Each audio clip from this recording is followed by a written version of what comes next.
Olá, meus irmãos e amigos, estamos novamente juntos nesse momento de reflexão no livro dos Salmos.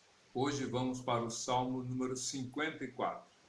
Como é interessante, o tempo passa rápido, assim como já estamos há mais de 2 meses na quarentena, na expectativa de que, prorrogado o prazo para mais uma semana, em breve a gente consiga sair desse período que foi algo não planejado, não desejado, inesperado, e talvez muitos até tivessem preocupados como seria esse tempo.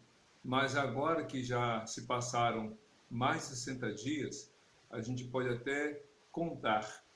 Alguns podem contar com lágrimas nos olhos pelas experiências difíceis que enfrentaram, pelas perdas que tiveram que superar, e também alguns poderão contar com um sorriso nos lábios, dizendo que realmente tiveram vitórias, não tiveram perdas e ainda mais entram nesse novo tempo ou entrarão nesse novo tempo com um novo olhar, com novas perspectivas. É claro que a experiência de cada um é a experiência de cada um na sua subjetividade, na sua particularidade, na sua privacidade. Ao longo desses 60 dias ou mais, a gente pôde ver como a sociedade teve que se adaptar a uma dinâmica totalmente oposta àquela vida corrida, à vida de agitação, de muitos compromissos, de uma agenda, digamos assim, cheia. E durante os 60 dias ou mais, alguns tiveram que rever seus conceitos, seus valores, perceber que a sua agenda tinha que ser revista, ajustada, e a vida, digamos que antes era muito mais ativa para além das quatro paredes da casa, ficou restrita ao ambiente das quatro paredes. Mas, por outro lado, a vida tomou uma outra visibilidade através das mídias sociais, das redes sociais. Então a gente vai sair dessa quarentena com um outro olhar, com uma outra perspectiva. Mas uma das coisas que Deus nos tem dado, como já tenho reiteradas vezes falado, é a maneira de exercer a fé. Isso mesmo. Porque a fé pública, no sentido de exercer o testemunho da vida cristã fora das quatro paredes, de alguma maneira evidenciava um testemunho, uma segurança. É claro que havia um reducionismo, já que apenas às quartas e domingos, alguns só aos domingos e outros só aos domingos à noite. Então a fé estava reduzida a um lugar e a um momento. E nessa quarentena a gente aprendeu que a fé vai além. E a igreja, de fato, não está limitada ao espaço físico no qual ela se reunia, mas na vivência, né, na vivência. E os salmos que nós temos já lido, como os outros que ainda leremos, se Deus assim permitir, são salmos que apresentam experiências. São diversos os escritores. Em outro momento, a gente pode até destacar, já que existem livros que apresentam de forma detalhada quem e quais livros, ou quem e quais salmos escreveu. E é interessante. E Davi, como já tinha falado outras vezes, escreveu 73 dos 150 salmos. Então é natural que muitas das experiências dele sejam retratadas nesses textos, até porque, como a gente sabe, primeiro vem a experiência, e a experiência vem o testemunho, que é a comunicação para outros daquilo que foi, digamos assim, vivenciado na particularidade, na privacidade do homem e da mulher de Deus. E o Salmo 54 é um dos pequenos salmos da Bíblia. Tem apenas 7 versículos. Geralmente, boa parte dos salmos tem, ao menos os primeiros salmos, são muito curtos, muito pequenos. E o Salmo 54 não foge a essa dinâmica, a este, digamos assim, a essa forma em termos de conteúdo. E no verso 1º, ou melhor, o Salmo 54 ainda vai nessa experiência dolorosa e difícil que Davi teve com respeito as pessoas que o decepcionaram. Tanto o Salmo 52 quanto o Salmo 53 retratam a mesma experiência da decepção que Davi teve com Doeg. O Salmo 52 é diretamente aquele relato do sofrimento que Davi teve ao saber da morte de Aimeleque pela língua maldosa, mentirosa, enganosa e pelas mãos traiçoeiras de Doeg. O Salmo 53 repercute ainda essa experiência, falando tanto fazendo uma repercussão, digamos assim, do Salmo 14, mas tendo esse olhar direto para com Doeg. Já o Salmo 54 é um adendo. Se a coisa estava ruim, digamos assim, ficou pior para Davi. E aí a gente vai comentando enquanto a leitura é feita. Diz assim o Salmo 54. O título, aqui na língua original, diz assim: para o mestre de música, com instrumento de cordas, poema de Davi, quando os zifeus foram a Saul e disseram: acaso não está se escondendo entre nós? Ou melhor, acaso Davi não está se escondendo entre nós? Ou seja, o salmo que Davi escreveu, o Salmo 54, tem como pano de fundo, tem como contexto aquele momento em que seus, não apenas contemporâneos, mas os seus, digamos, conterrâneos, aquelas pessoas que faziam parte da tribo dele, o entregaram ou desejaram entregá-lo a Saul. Então você imagina a decepção que Davi enfrentou. Se ele ficou decepcionado com Doeg, que havia delatado, entregue maldosamente a Aimeleque e todos os demais sacerdotes, e uma cidade, todos foram mortos por causa de Doeg, aqui ele tem uma outra angústia, um outro sofrimento, quando aqueles que eram seus, da sua tribo, a tribo de Judá. E mais, se você olhar bem o contexto do 1 Samuel capítulo 22, você vai observar que Davi havia protegido a cidade. Davi, com seus 400 ou 600 soldados, ele criou esse grupo, digamos assim, de pessoas que não tinham destino, não tinham para onde ir, que eram pessoas que tinham perdido a expectativa de vida. Então Davi os arregimentou, Davi os chamou para si, deu acolhida, deu assistência e os liderou.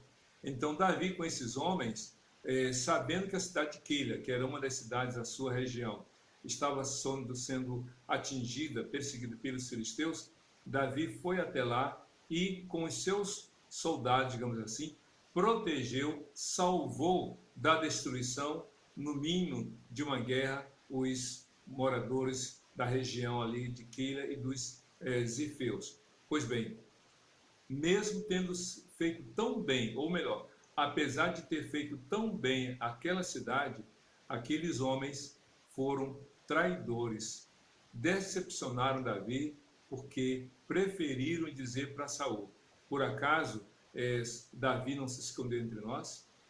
Davi teve que fugir para não ser entregue. Como é que fica o coração de um homem assim, que faz tanto bem e tem como retribuição o mal? Então o Salmo curto apresenta exatamente essa percepção de Davi. Diz assim o Salmo 54, verso 1: salva-me, ó Deus, pelo teu nome, defende-me pelo teu poder.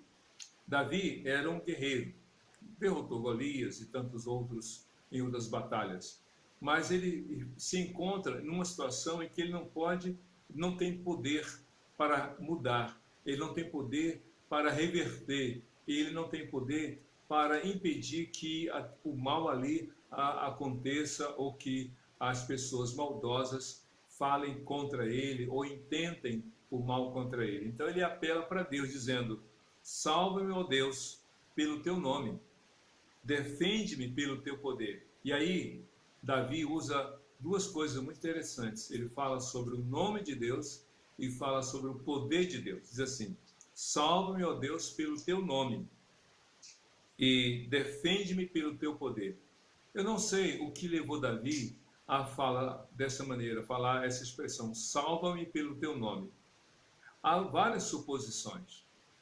Uma delas é que Davi, lá atrás, ainda um adolescente entrando para a juventude, foi ungido diante dos seus irmãos, na sua casa, diante de seu pai Jessé, e foi ungido por Samuel.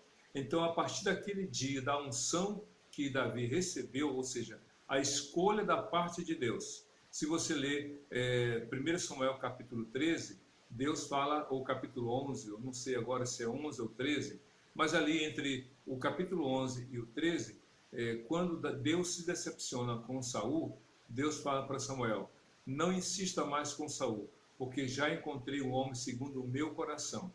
E a partir dali, então, no capítulo 16 de 1 Samuel, Samuel vai até a casa de Jessé e unge Davi para ser rei. Ele ungiu, mas a coroação só seria muito tempo depois. Mas a partir dali, Davi já era tratado por Deus como seu escolhido e o Espírito Santo já estava agindo na vida de Davi. Então Davi, de alguma forma, ao dizer, salva-me pelo teu nome, é como se, em outras palavras, dissesse Davi, Senhor, eu já sou teu, eu já pertenço a ti, tu me escolheste, tu me ungiste, tu me separaste, tu me deste uma missão, tu me deste um propósito, tu me deste um plano, um projeto. Então eu trago no meu coração, Senhor, esse teu propósito, esses teus planos. Eu sou escolhido por ti. Como eu sou teu, então salva-me. É mais ou menos isso, eu suponho, porque não há um detalhamento aqui. Eu creio que é isso que Deus realmente fala para você hoje, em pleno século XXI. Estamos no mês de junho de 2020.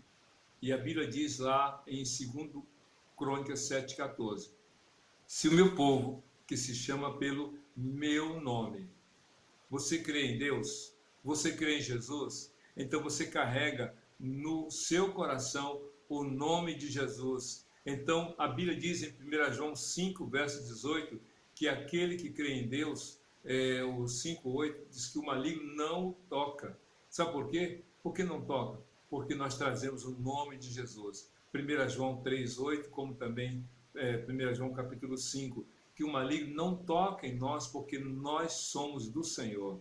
Isso é maravilhoso, isso é bênção, nós podemos viver confiando no Senhor. Então Davi disse, Senhor, salva-me pelo teu nome, defende-me pelo teu poder. Ou seja, tem hora, meu querido, que o dinheiro não resolve, que a inteligência fica limitada, que os nossos recursos não são capazes, que a nossa força não é suficiente. Só o poder de Deus.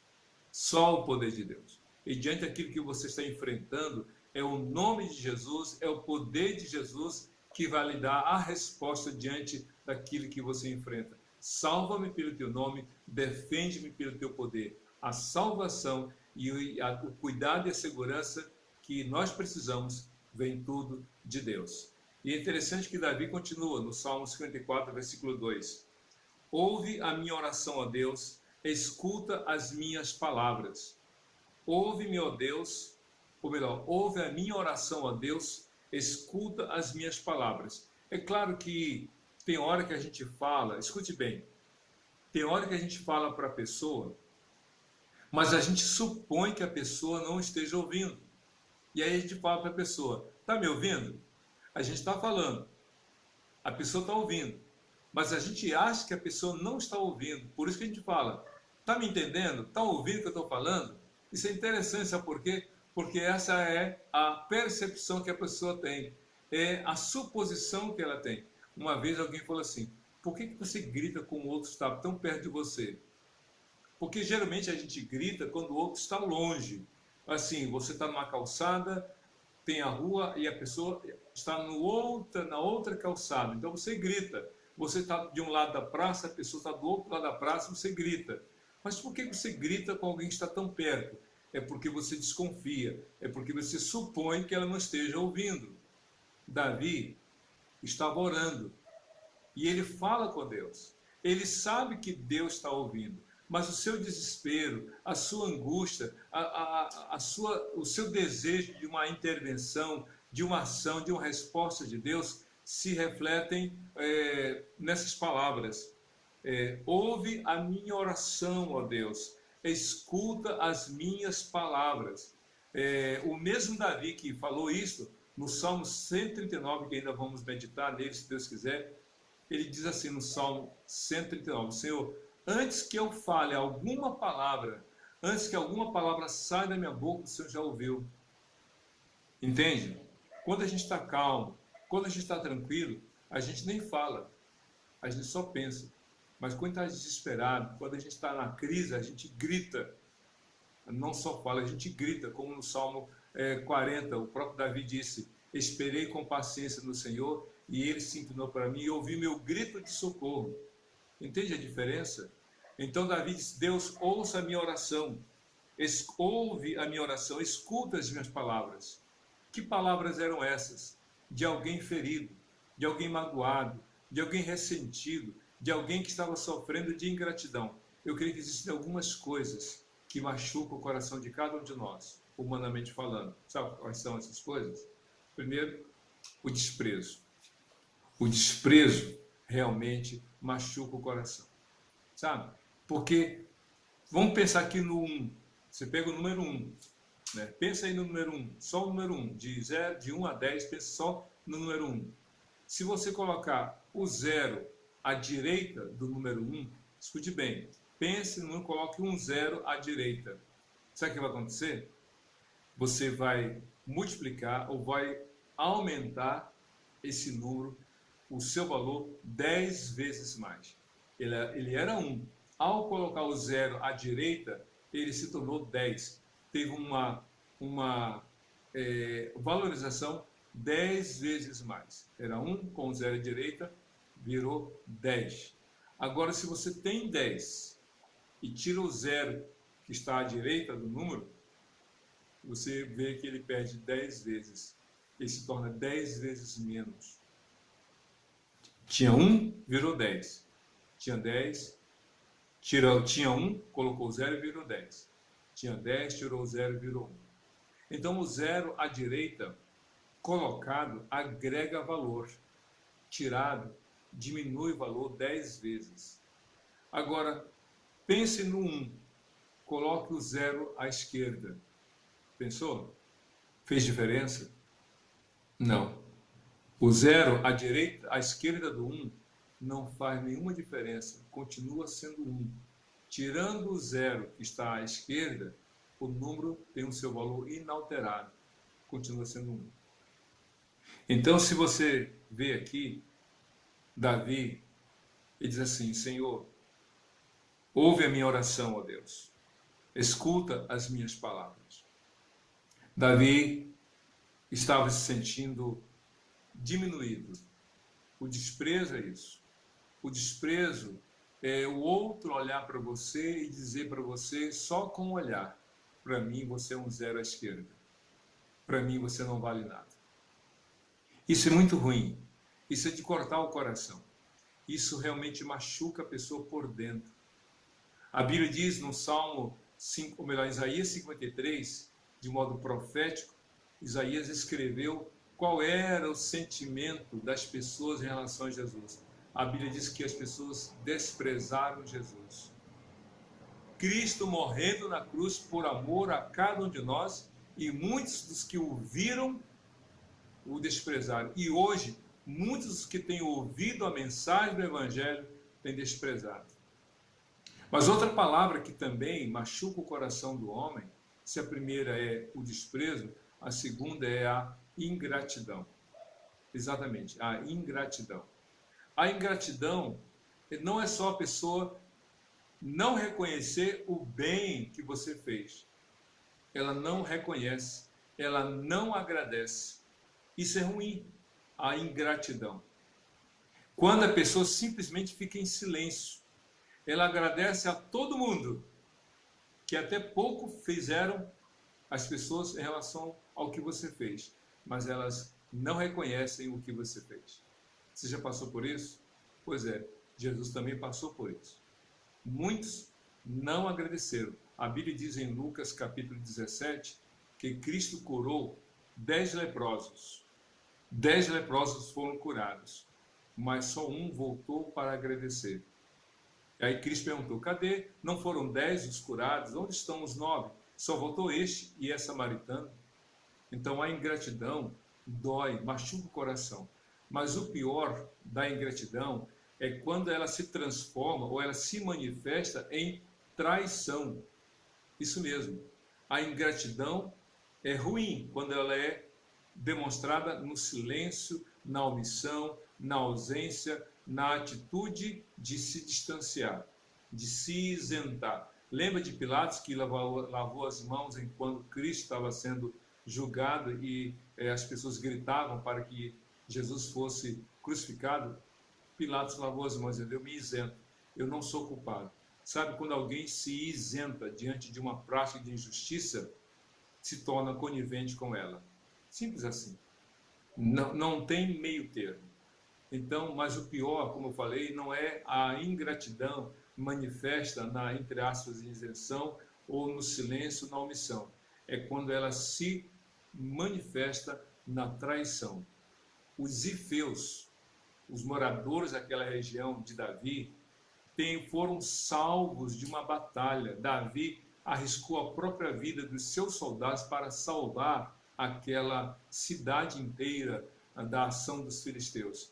E quando Saul chegou, porque estava no encalço para prender e matar Davi, a Bíblia diz que os zifeus, eles procuraram Saul. Vejam só que coisa interessante. Não foi Saul que foi lá investigar. Os próprios zifeus tomaram a iniciativa de chegar para Saul. Saul, Davi está escondido entre nós.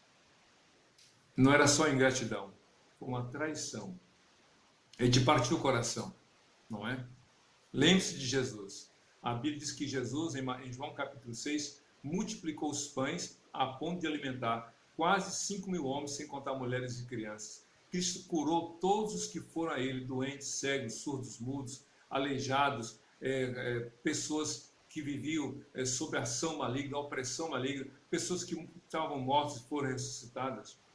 Pois é. E de tantos aqueles que foram testemunhas oculares dos milagres de Jesus, e talvez até algumas que foram abençoadas por ele, estavam lá gritando, crucificam. Então não é só a ingratidão pela omissão, mas é uma ingratidão que se manifesta pela traição. Davi sentiu isso na pele. Por isso que ele escreveu, no verso 3 do Salmo 54, estrangeiros me atacam, homens cruéis querem matar-me, homens que não se importam com Deus.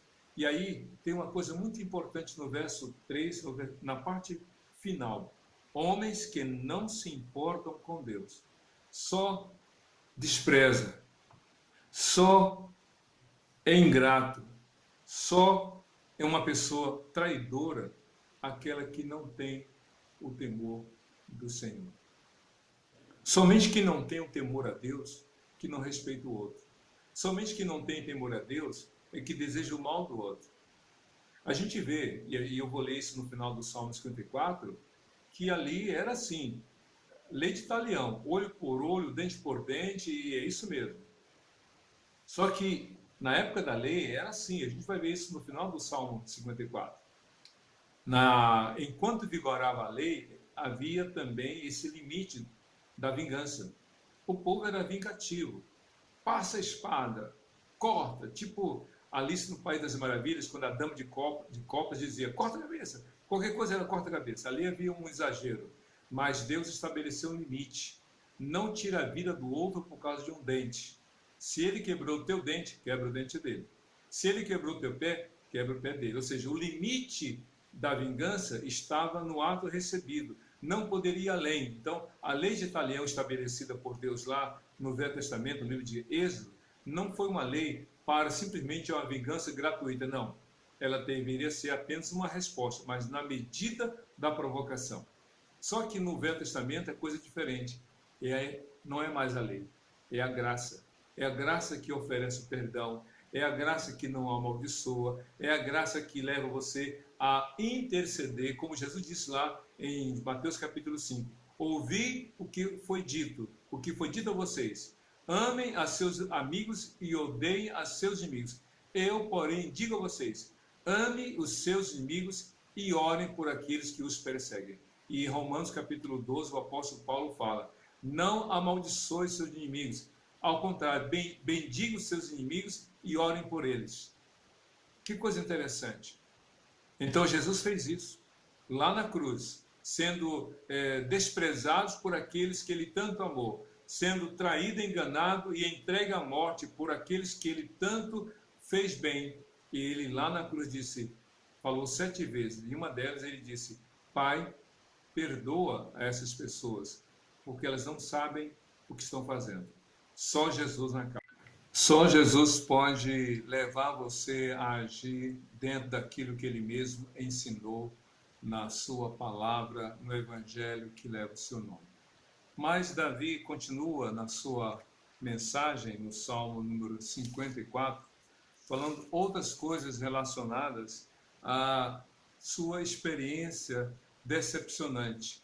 Ele diz aqui no versículo 6 do Salmo 54, no penúltimo versículo, eu te oferecerei um sacrifício voluntário, louvarei o teu nome ao Senhor, porque tu és bom.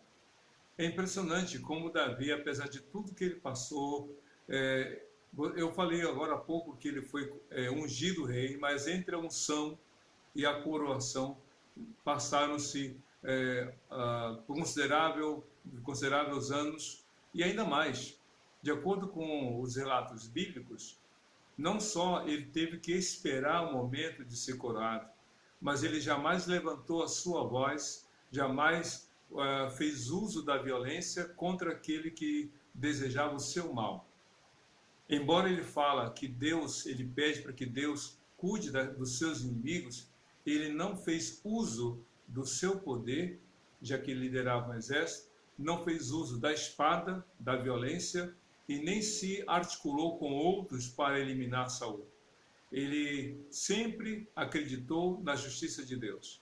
E mais ainda, apesar de tudo que passou, todas as decepções, traições, injustiças, ele não deixou de crer no amor de Deus. Ele não deixou de adorar a Deus. E nem deixou de crer na bondade de Deus. Olha só no verso 6. Eu te oferecerei um sacrifício voluntário. Louvarei o teu nome ao Senhor, porque tu és bom. Que coisa interessante. Tem gente que tem muita facilidade de se decepcionar com Deus. Você sabia disso?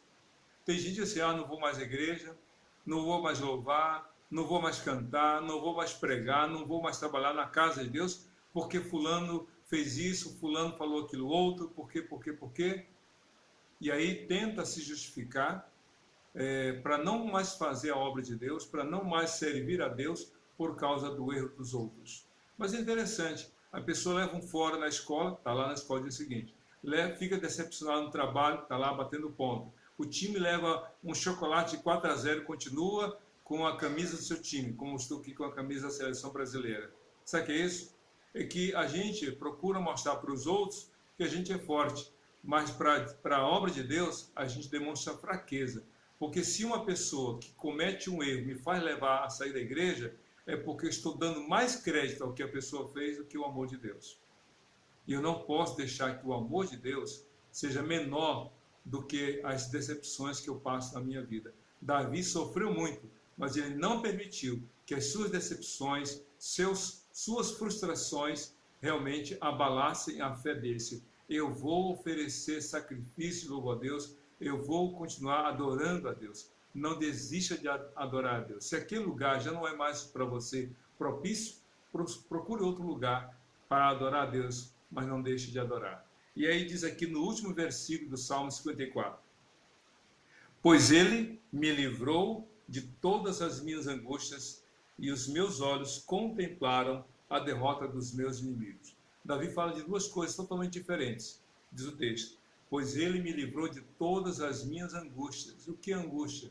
Um aperto na alma. Sabe aquela dor tão grande que parece que você está sendo pressionado, sem que nenhum peso físico seja sobre a sua vida? Pois é, a angústia é um aperto na alma. Davi estava angustiado, mas ele colocou diante de Deus, ele apresentou a Deus, ele orou a Deus, ele buscou a Deus, e Deus o cuidou. E mais ainda, Deus cuidou daqueles que ele não podia responder. Daqueles que o traíram, que o enganaram, que aprontaram, disse assim, olha, Deus vai cuidar. E quando Deus respondeu, Deus trouxe alívio para ele, porque ele não levantou. Se você ler a história de Davi, ele não levantou a mão contra Saul, ainda que realmente Saul, sem justificativa alguma, tentasse matá-lo várias vezes. Davi teve 2 chances para matar Saul. 2 vezes ele esteve, se você lembrar, teve uma hora que ele cortou um pedaço do manto de Saul. E numa segunda vez, ele tirou aquela botija de água e a espada, dizendo, eu tive a chance de te matar, mas eu não fiz porque eu temia ao Senhor.